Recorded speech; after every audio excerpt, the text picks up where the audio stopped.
Today we have decided to have Mahakali Puja.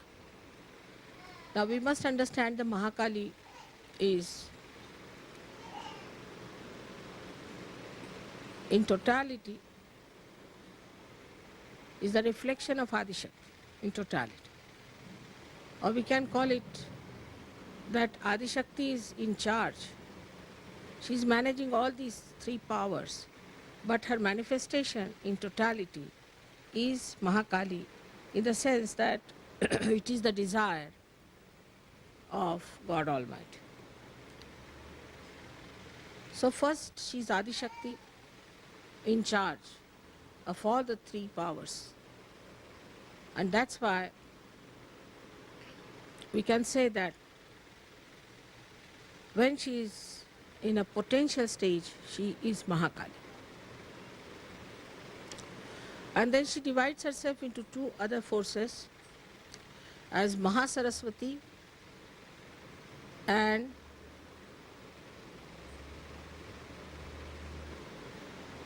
the ascending force that we call, or as the parasympathetic nervous system expressed in us, is the Mahalakshmi force. So she has actually all these forces in herself.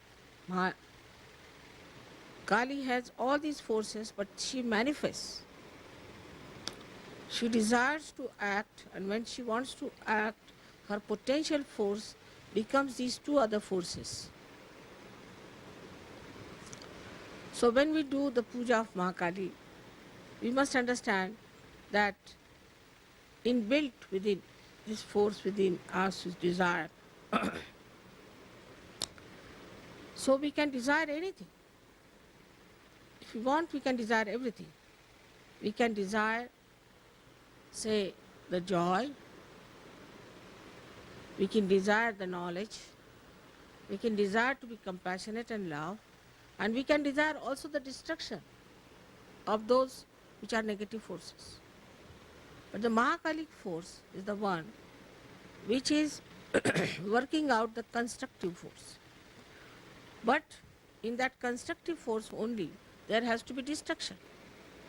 Because if you are constructing something and there is destruction which is trying to destroy your construction, then you have to destroy that destructive person. And this is what people sometimes misunderstand, and they think that Mahakali force is negative force or is a force of destruction. It is, but in a very positive way. And if you understand this part of Mahakali force, then you will understand that if you have desires to construct yourself properly in Sahaja Yoga, then you should also have the desire to destroy whatever is standing against your construction. So one by one we should see within ourselves what sort of things that tag us down. And thus they do not give us this desire. If this desire becomes intense, then you start immediately seeing what are the forces that are destroying your ascent. So we have to ascend is the point. Our goal is to ascend, our destination is to ascend. So our desire should be that we should ascend and construct our being in such a manner that we can receive all the. इसको बंदी कर दो, बड़ा आवाज करो, एक तरफ कर दो तुम. This one is better. So we should understand that we have to be prepared to destroy many things within us if we have to become a great evolved personality. As you have seen in evolution itself, we had huge big animals like mammoth, these, that, and they could not cope with the evolution, so they were all destroyed. So many things were destroyed. And this destruction is built in within us. When we ascend, we just start seeing that these are the forces which we are destroying us, and that our destruction is so much that if we do not desire the destruction of these destructive forces, we will be finished. So at the same time, when we are ascending higher, we have to know what we have to destroy. For example, even in living forces, when a flower becomes a fruit, lots of things which were the part of the flower get destroyed automatically. But that is done in the will of God by His own understanding, so it's absolutely perfect. So in Sahaja Yoga, when we desire something, we must know what do we desire. First fix your goal and then relate it to that. Now there are many deviations in life. Like we are going to the airport. Our attention should be we have to reach the airport. And whatever are distractions. We should not get lost with it. If we get lost with those distractions, then we cannot achieve our goal in time. So one has to understand, first of all, that our goal is to ascend, and for that the distractions are on our way because of ourselves, because of ignorance, because of darkness, because the light is not so much. The first destroying factor that is within us is the Sri Ganesha's power. And this Sri Ganesha is the power of Mahakali. She first planted Sri Ganesh to emit holiness on this earth. So the whole thing could be vibrated. And as you know, one aspect of Sri Ganesh is also Omkar, means this vibratory awareness which flows everywhere.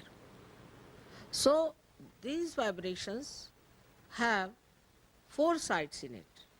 One is that these vibrations establish holiness, auspiciousness through Mahakali. Then these same vibrations also comfort us through Mahakali. Vibrations do not give you desires as such, if you see. They do not give you desires, but they give you proof of your desires being fulfilled. Supposing you want somebody to be cured, this is your desire, and you give vibrations to that person, so it's a means. So it is also the action part which is there in those vibrations. But this action also comes from desire. If you don't have desire, you won't act. So the desire is so important even to establish your own path, to establish your forward march. If your desire is poor, if you are half-hearted, you can't work it out. Half-hearted people cannot achieve anything in surgery. It's not meant for half-hearted people. It's meant for people who are brave, who have intense desire, who are intelligent, and who are auspicious. But in case you do not have intense desire, then the pure desire doesn't work and you do not get your realization.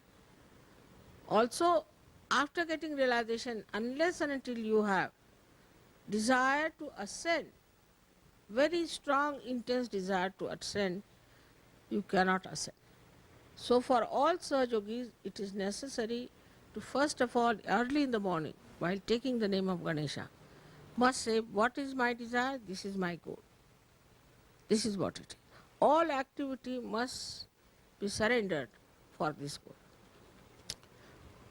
So now, how our desires are curbed. First of all, through conditionings. We have certain conditionings. After Sahaja Yoga, people become very affectionate. So immediately, even if in the West, where the family is not so important, children not so important, selfishness is there. People think about themselves only. They cannot think of others. Even in those countries, it starts developing a kind of another cocoon of myness. My child, my house, my home, my family. Then the attention starts working on that. You become half-hearted towards your ascent. Because you are ascending in a way, so-called, and also you are spreading out.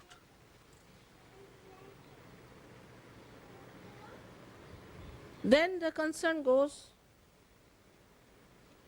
to other conditionings we have. Like the other day I met one fellow, he said, that mother, I am a Sahajogi, I know, but I can't get over the idea of Christ. I said, who has asked you to get over the idea of Christ? Christ is there in Sahaja Yoga very much. But understand it in its own comprehensive way and see for yourself. But this conditioning is of thoughts. Supposing if you have read too many books,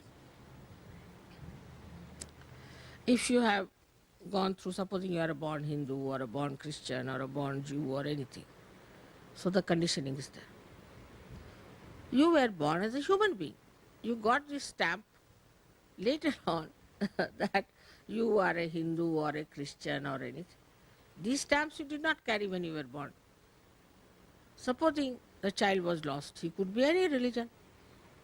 So these are not really your innate religions. This is just a stamp you have got it, like Christian or anything.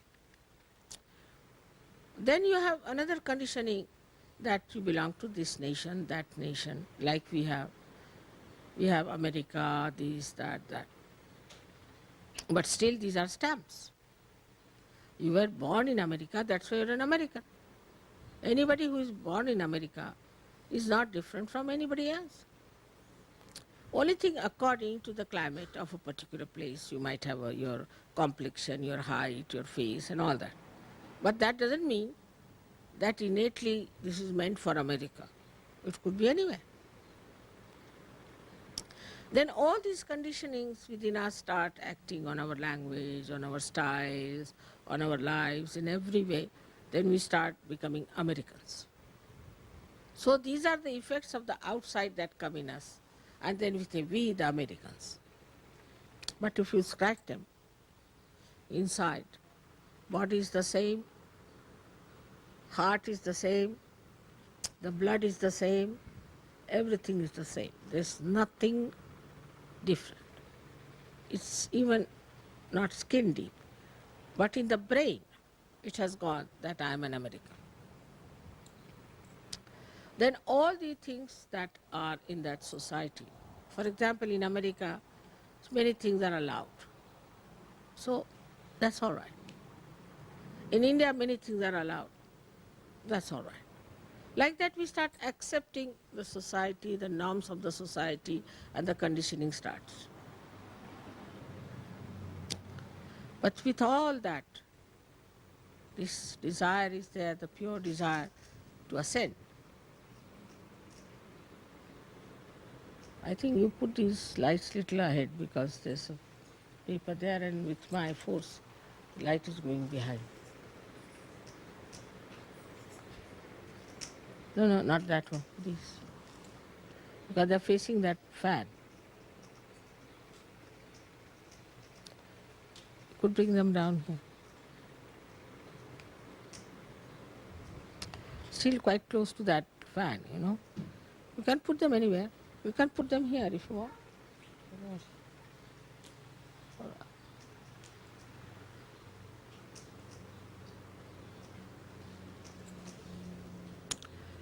You see, because the air is blowing that way and they are all going that way.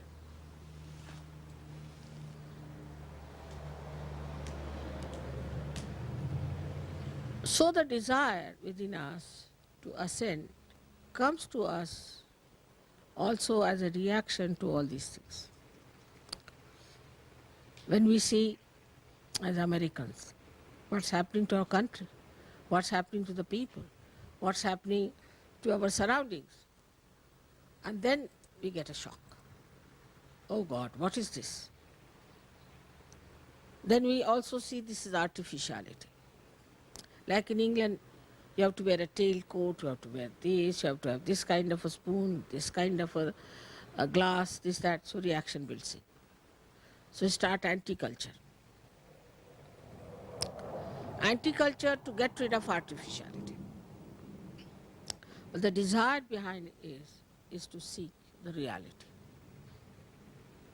To seek reality, then they have hair just like primitive people, they live like primitive people, and a reaction is built in. Behind all that is the same desire, is to ascend. So this Mahalakshmi power is acting within us. It is giving us all kinds of shows, we can say. All right, you want to have, say, variety of things. Go ahead with it. Then you go crazy. You say, what's this going on? Why should we be so mad about it? Now they want to have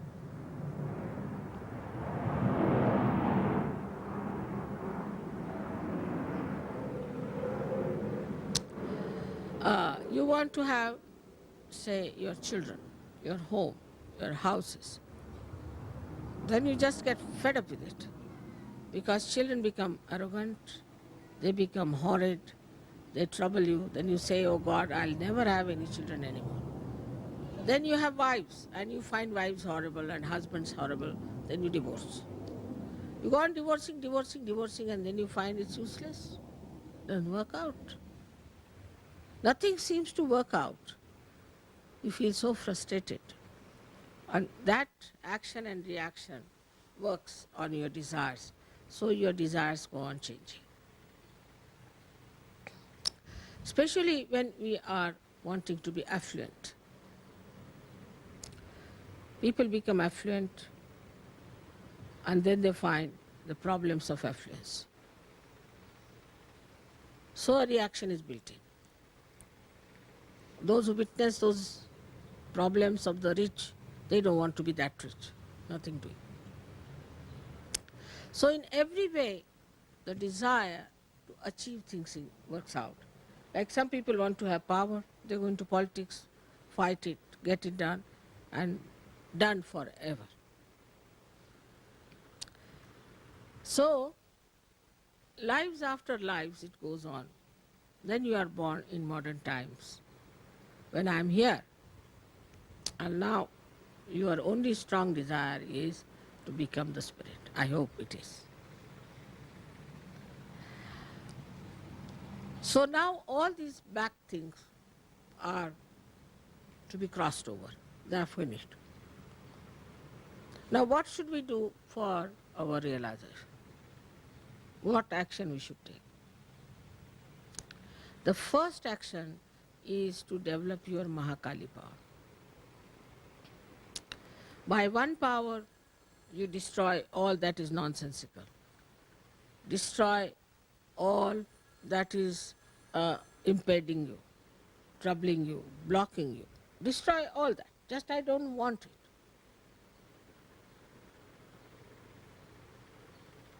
Because I've seen Sahajogis suddenly go off. Like you have to go to the airport, suddenly you find they are fallen into one of the gutters. What happened? Mother, we felt like going there. But why? So keep your attention on that point. Some people get married in Sahajog also, they have a desire to marry, have children, this thing. But in that also they get fixed up.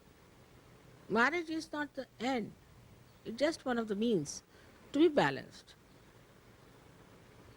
So we have to have desire that we have to achieve something.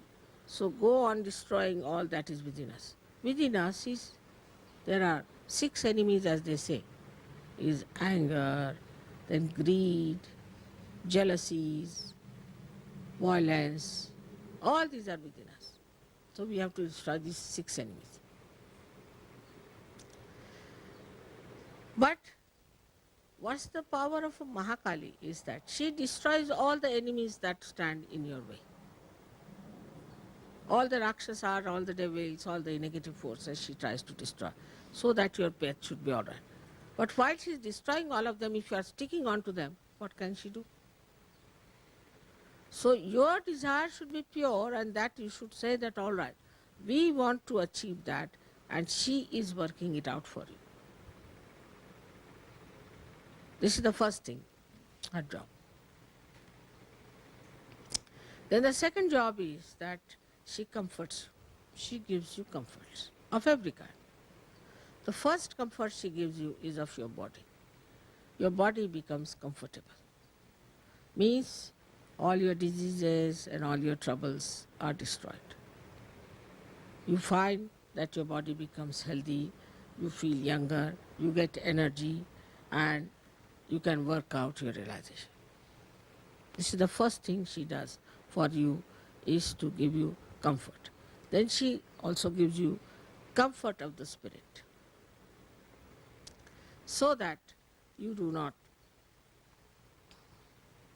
ask for artificial comforts. You can live anywhere.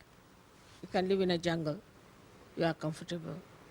If you live in the most busiest place, you are comfortable. So you are comfortable everywhere, and that sort of a comfort she can establish within you. Then the highest of all her boon is that she gives you the joy. Joy of every kind. Joy that emits from everything, from everyone. So that is the highest you get when you keep your desire, the flame of your desire burning, till you reach that state of spiritual attainment. Then you find that no more desire is left, but only one, if it is any, that let the whole world be realized. Like a drunkard, you see, he wants to enjoy his drinking with others, like that you become. You are drunk in your joy, and why not others enjoy? So you work for it. But human beings, I have seen, they move like a yo-yo. They achieve their spiritual attainment, they have the joy, and then they go back to help people, they get caught up with them. They are not strong enough. Because the Mahakali power is not strong. And another is the weakness of the Mooladhara. Weakness of the Mooladhara makes you imbalanced. And in that imbalance, you lose your way. So one has to be very careful that our Mooladhara must be fixed properly. There are so many ways by which you can fix up your Mooladhara. And you must fix up your Mooladhara first. Then your desire absolutely moves like a kite moves in the sky, stuck to Mooladhara. And you can move into any direction, to any height, wherever you go. You are quite in charge. You know how you are moving. It can bind your attention, everything. So what we say that the roots are very important first to be established for the growth of your desire upward like a tree. So they go hand in hand. Mahakali power and Ganesha's power go hand in hand, because that's the foundation. If it is based on that foundation, desires go much stronger and effective, and they do not deviate. Every sort of desire is fulfilled till you reach that state where there's no other desire left but to enjoy. You just enjoy without any desire. Desirelessly you enjoy. And that state is to be enjoyed. Just to be enjoyed. What is there to talk about it? What is there to say about it? You just are lost in the ocean of enjoyment. And that should happen everywhere. And that's what you are worshipping. So now I hope you have 108 names of Mahakali. And if you have the 108 names of Mahakali, you will see one by one that her these stages of her working out for you, how manifest that you can see in those names. So now first we'll have one Atharvashesh, and then we can have these 108 names. Kanwal?